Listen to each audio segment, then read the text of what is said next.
हम जैसी फसल बोते हैं वैसा ही काटते भी हैं। ऐसा कर्म का क्षेत्र है। कर्म दो दिशाओं में चलता है। यदि हम पुण्य कर्म करेंगे तो जो बीज हम बोएंगे उसका फल हमें सुख देगा। अगर हम बुरे कार्य करते हैं तो हमें परिणाम भुगतना पड़ता है। जब आप एक अच्छे इंसान को देखते हैं तो उसके जैसा बनने के बारे में सोचें। जब आप किसी को इतना अच्छा नहीं देखते हैं तो अपनी कमजोरियों पर विचार करें। एक गुरु सफलता के द्वार खोलने की व्यवस्था कर सकता है, लेकिन आपको सफलता की दिशा की ओर खुद ही चलना होगा। जो जाता है वही वापस आता है। ईर्ष्या करने वाले दूसरों के लिए तकलीफ दे, लेकिन खुद को भी पीड़ा देते हैं। यदि आप दुनिया को एक अच्छी चीज देते हैं तो समय के साथ आपके कर्म अच्छे होंगे और आपको अच्छा परिणाम मिलेगा। जो व्यक्ति मूल रूप से स्वभाव से दुष्ट है वो हमेशा पूर्ण कर्मों से विमुख रहेगा। वो हमेशा बुरे कर्मों में लगा रहता है। कर्म का एक प्राकृतिक नियम है कि प्रतिशोधी लोग जो दूसरों को चोट पहुंचाने के लिए अपने रास्ते से हट जाते हैं अंत में टूटकर अकेले हो जाएंगे। हमेशा कर्म में विश्वास रखो। अपना सर्वश्रेष्ठ दें। दृढ़ विश्वास के साथ स्वयं के स्वामी बने। अपनी किस्मत खुद तय करें। कर्म का समय होता है। आपको हमेशा नजर रखनी होगी। कर्म क्षमाशील है। हमेशा प्रतिफल मिलता है। गुरुत्वाकर्षण की तरह कर्म इतना बुनियादी है कि हम अक्सर इसे नोटिस भी नहीं करते। हिंदू धर्म के 3 अनिवार्य तत्व हैं। ईश्वर में विश्वास, वेदों में एक रहस्योद्घाटन, कर्म और स्थानांतरण के सिद्धांत। प्रकृति के अस्तित्व का मूल कारण आत्मा की शिक्षा है। इच्छा मुक्त नहीं है।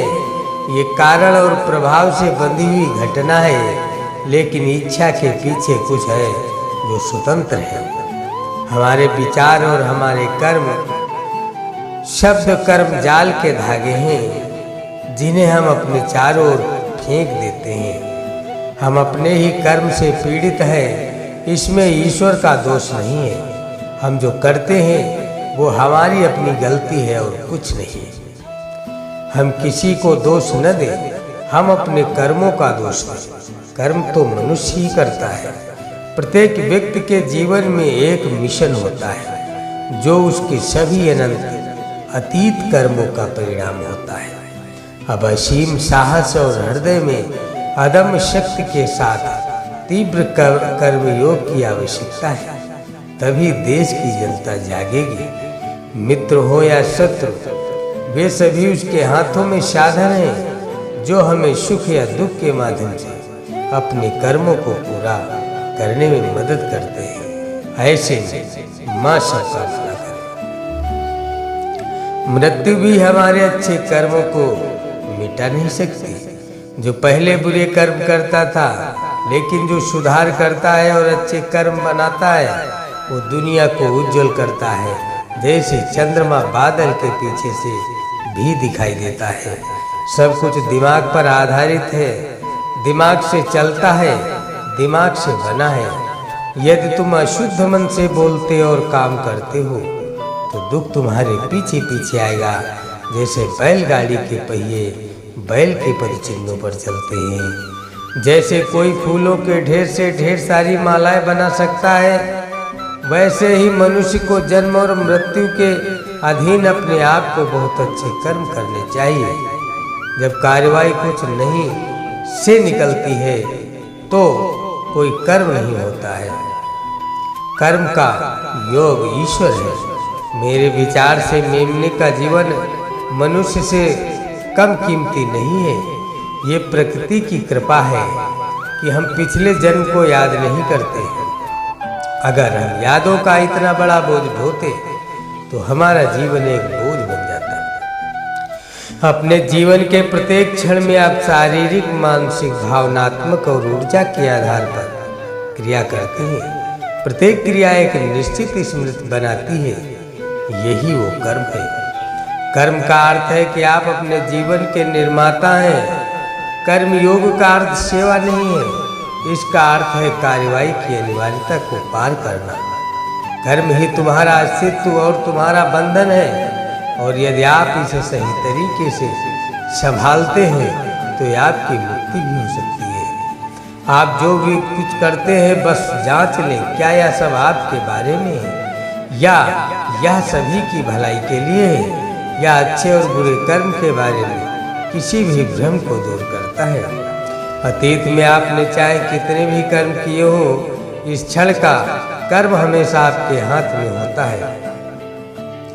कर्म का मतलब है कि आपका जीवन आपका निर्माण है। कर्म संचय या तो बढ़ावा या बोझ हो सकता है, यह आपकी पसंद की है। आप जो भी शारीरिक गतिविधि करते हैं, यदि आप इसे भागीदारी और आनंद के साथ करते हैं तो आप एक कर्मयोगी हैं।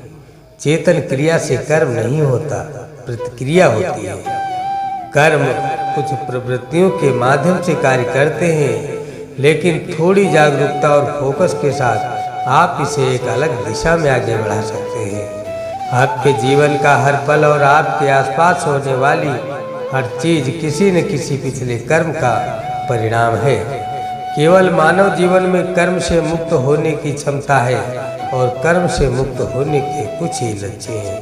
कर्म करने से कर्म को समाप्त नहीं किया जा सकता, केवल कृपा ही कर्म के बंधनों को जला सकती है। मस्तिष्क में स्पष्टता, हृदय में पवित्रता और कार्य में सहजता, यही वह सूत्र है जिसे हमें याद रखने की आवश्यकता है। यह सभी कर्मों का ख्याल रखेगा। कर्म का विश्लेषण करने की कोशिश मत करो, क्योंकि तुम कर्म की गहराई को नहीं समझ सकते। बस अपना कर्तव्य करो और अपने दिल में प्यार और प्रार्थना के साथ आगे बढ़ते रहो।